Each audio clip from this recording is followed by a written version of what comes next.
Le A est la voyelle la plus simple, aussi bien dans sa prononciation relâchée et ouverte que dans sa forme hexagonale. Ces deux traits rouges sont des traits cotés. Le A est la seule lettre à posséder trois traits identiques, lesquels sont donc des traits cotés. Nous verrons que les 5 voyelles possèdent tout au moins 2 traits cotés, ce qui en font des grandes contenantes, car ces traits cotés sont sur la périphérie hexagonale. Les 2 traits cotés du haut cernent une base qui en fait une diagonale. Cette diagonale du OU est accompagnée de 2 traits cotés consécutifs.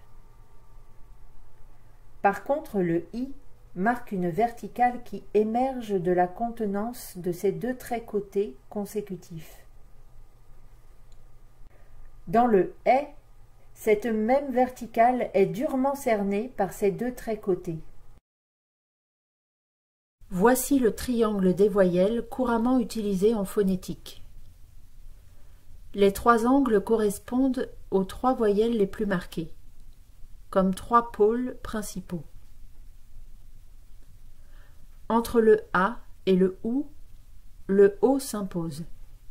De même, entre le A et le I, le E s'impose.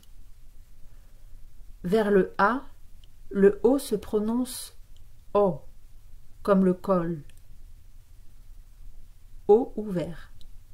Vers le U, le O se prononce O, comme le pôle. O fermé. Le E est plus grave vers le A. E est plus aigu vers le I. Et entre le OU et le I se place le U. Entre le O et le E se place le E, qui occupe donc le centre du triangle. E est la voyelle de l'hésitation. Elle n'est pas déterminée, neutre comme un point mort. Ainsi, le triangle des voyelles compte 5 voyelles principales. A, O, OU, E, I. Voici leur forme hexagonale. En rouge apparaissent les 2 traits cotés. Ces traits constituent la base de la voyelle, le dénominateur commun. En enlevant ce dénominateur, il reste le trait qui différencie les 5 voyelles. Le A est caractérisé par la détente et par la simplicité. Ce trait est donc un simple trait coté. Le O et le OU sont caractérisés par un grand trait horizontal qui traverse tout l'hexagone. Le E et le I sont caractérisés par un trait vertical. Ainsi, le triangle des voyelles n'est pas aussi régulier que sur cette représentation. Le côté gauche est gouverné par un grand trait horizontal, ce qui le couche, et le côté droit est gouverné par un grand trait vertical, ce qui le redresse, comme ceci. A, O, OU est sur une progression qui s'allonge horizontalement, et A, E, I est une progression qui se redresse. Ceci est conforme au mouvement de la langue, comme nous allons le voir.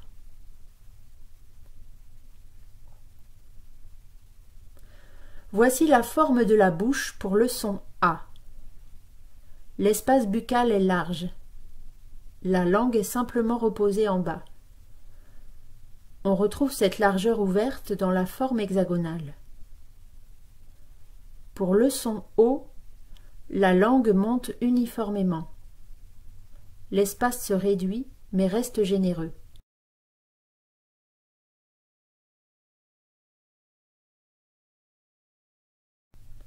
On remarque la patate chaude en forme de O entre les dents et la langue. Avec le son OU, La langue remonte encore. Elle forme avec le plafond un tuyau. Ce tuyau est prolongé par l'allongement des lèvres vers l'avant. On voit en bleu ce long tuyau qui est similaire au trait parallèle et resserré de la lettre hexagonale OU. Relâchons la langue, nous retrouvons le A.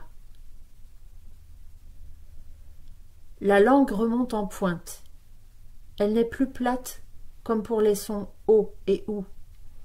Voici le son est. Tout en gardant encore une bonne ouverture vers les lèvres, l'espace buccal se situe plus vers l'arrière, s'adossant sur la gorge comme à un mur.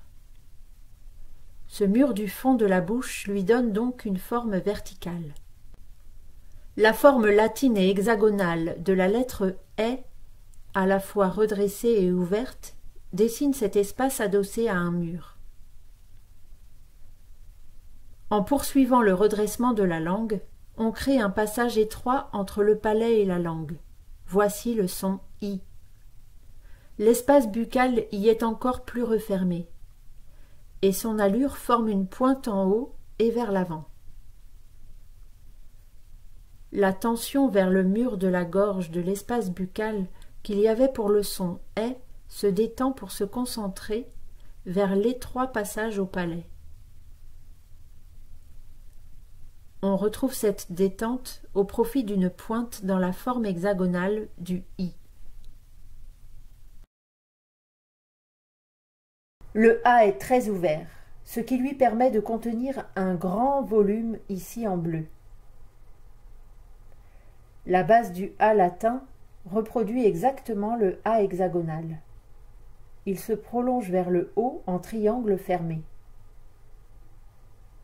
Les deux bras du A se prolongent en ouverture, tandis que les deux bras du haut se prolongent en fermeture, fermant un triangle équilatéral parfait, dans lequel un cercle peut s'inscrire, le cercle du haut latin. Ainsi le A est surmonté d'un triangle haut, le A porte haut le haut. Il le contient. Le A hexagonal ouvert est fermé par le couvercle haut.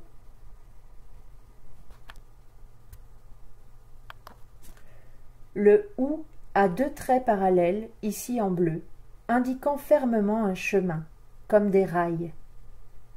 On forme en effet un tube, un tuyau avec les lèvres pour prononcer OU. Voici une ressemblance avec la lettre U latine couchée. Dans ce trapèze en forme de bouche, nous retrouvons le A, le O et le OU.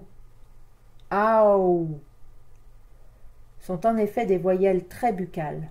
Waouh que l'on a bien en bouche.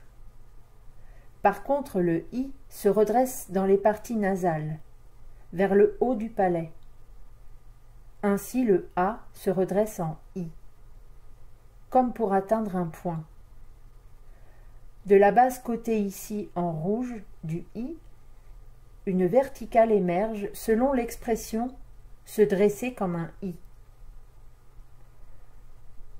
La ressemblance du E latin et hexagonal se passe de commentaires. Dans le est, la verticale est cernée par deux traits cotés, lui donnant une allure de résistance, de défensive, le est étant la voyelle de l'agressivité. Le M immobilise le son en le faisant résonner entre deux murs, que voici en rouge. Cette lettre est massive. Sa masse rectangulaire s'impose au centre de l'hexagone, le séparant en deux parties égales. Par contre, le L léger, L et M ont un seul trait coté. Voyez leur place. Celui du M est emprisonné entre les deux traits verticaux imposants, tandis que celui du L débute une envolée. Voici cet envolé. 2 traits ici en rouge qui débutent un parfait triangle équilatéral. Nous avons vu que ce triangle contient un cercle. Il invite à une rotation, à un déroulement circulaire. Il est amusant de constater que ce triangle signifie play, dérouler la vidéo, tandis que 2 barres verticales signifient pause, immobilisation. Alors par le M. Voici la similitude avec le L latin en équerre. Le L est donc le renversement de cet équerre comme une vague qui déferle. Le I redresse l'équerre, le L la retourne. Ainsi les lettres I et L sont liées, comme dans le mot famille.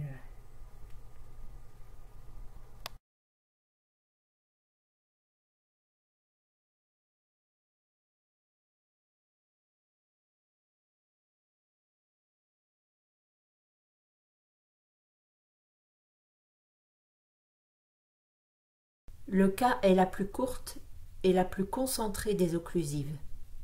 Comme le triangle ici en rouge est le plus petit des 7 lettres hexagonales croisées. Voici une ressemblance avec la lettre K latine. Un angle contre une barre. Cet angle porte un coup, crac. Le K est la lettre de la force, de la cassure. Le N est la résistance, la négation. Sa grande base, ici en rouge, montre son étirement extrême. Le triangle vert étant le plus large des 7 occlusives. Le hochement de la tête droite-gauche, pour dire non, exprime cet étirement horizontal. Le zigzag du N latin est le début d'un long étirement. Celui de la surface de l'eau avec sa multitude de vaguelettes, un N nombre de vagues sur l'océan. Voici le hiéroglyphe égyptien pour le son N. Le P, aussi bien en lettres latines qu'hexagonales, est en porte-à-faux, tel un drapeau, un panneau. Il met en avant une pointe, et tel une poule, il picore en piquant. Le T hexagonal, comme le T latin, se resserre en axe vertical, faisant un poteau. Son triangle parfait, ici en jaune, rappelle celui du O. T serait-il le centre, l'axe du cercle O, de la tête à Toto? Le T latin complète à merveille le T hexagonal. On a alors un sablier parfaitement axé au centre de l'hexagone, le séparant en 2 losanges identiques. Le temps est mesuré par le tic-tac. Ici, une chute verticale du sable. T se croise au centre de l'hexagone, ce qui renforce l'idée d'axe.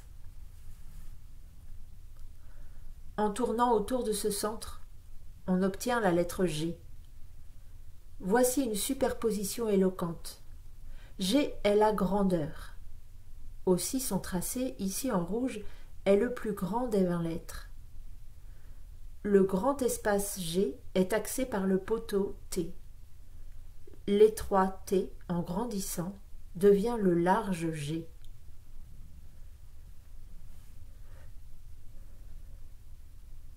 On peut nier la ressemblance entre D et B, aussi bien sous leur forme latine qu'hexagonale.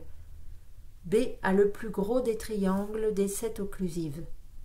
B est structuré par une croix, comme D.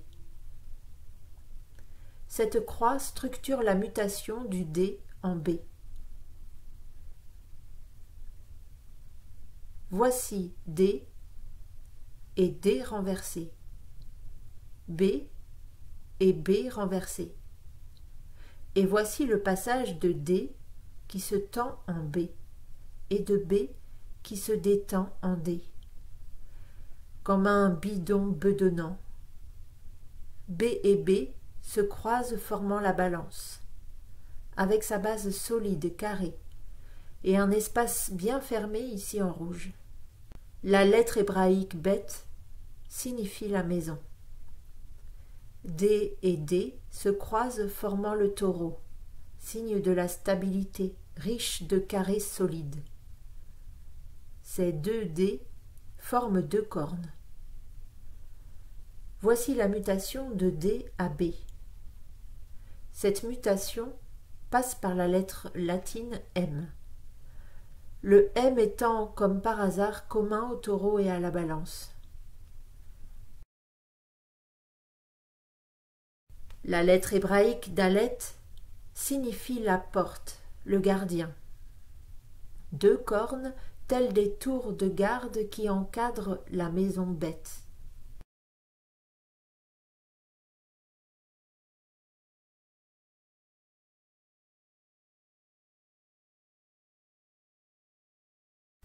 Le S hexagonal a deux angles identiques assez ouverts, comme les deux crochets de la lettre latine. Le S a un point de symétrie placé au centre de l'hexagone, ce qui lui permet une rotation. Un deuxième S forme le signe des poissons. Le S est la lettre du serpent. Les poissons, tels les anguilles, sont en effet des animaux serpentiformes. Comme le S, le Z ressemble à sa forme latine, et il a un point de symétrie placé au centre de l'hexagone. Ainsi comme le S, il tourne. La ressemblance des formes latines et hexagonales se passe de commentaires. Un deuxième Z complète le Sagittaire, lequel est le signe entièrement affranchi des traits cotés du Capricorne terrestre. Le Sagittaire est associé à Zeus, le dieu des éclairs, et la sonorité Z exprime bien la vitesse de cette énergie foudroyante. La flèche Z et le serpent S se concilient dans le signe de la Vierge, elle-même axée sur son point de symétrie. Aussi dans sa rotation, elle se déplie pour former un symbole bien connu, la svastika, dont la prononciation comporte justement un Z et un S. Le J est bien assis, cette fricative restant au fond de la bouche. J.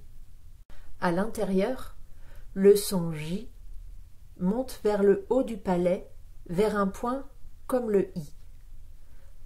I et J ont d'ailleurs la même allure. De plus, I et J se complètent dans le signe du Verseau, le signe qui verse deux jets, qui giclent, à droite en I, à gauche en J. C'est la fontaine de jouvence.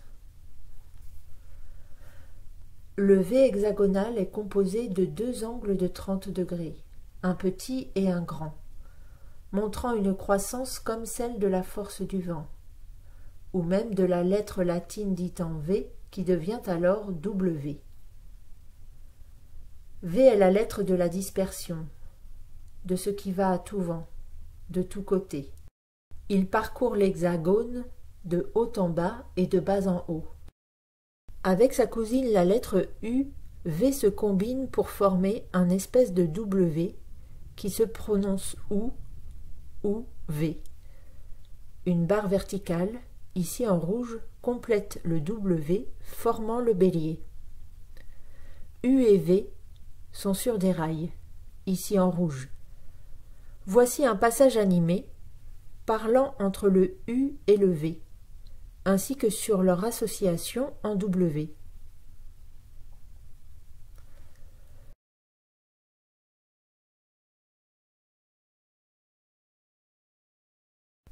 Le F hexagonal paraît désordonné, comme le F latin qui s'élance sans assurer sa base. Cette base carrée est retrouvée avec le E. Ainsi, F et E se complètent dans le signe le plus asymétrique, le bélier. Le scorpion élancé contient deux F, deux flammes qui se confrontent, formant une fournaise. Le R présente un large début de triangle équilatéral, comme le L, prêt à s'enrouler comme un rouleau ou une boule. On retrouve ce grand angle aussi dans le B. Il forme un grand triangle intérieur à l'hexagone, réalisant en son sein une sphère indépendante. Ainsi, R, L et B sont les seules lettres à encadrer cette sphère. On peut dire que cette sphère est l'enfant hexagonal du grand hexagone. BLR, marqué par le triangle intérieur, évoque une boule BL qui roule. Rrr.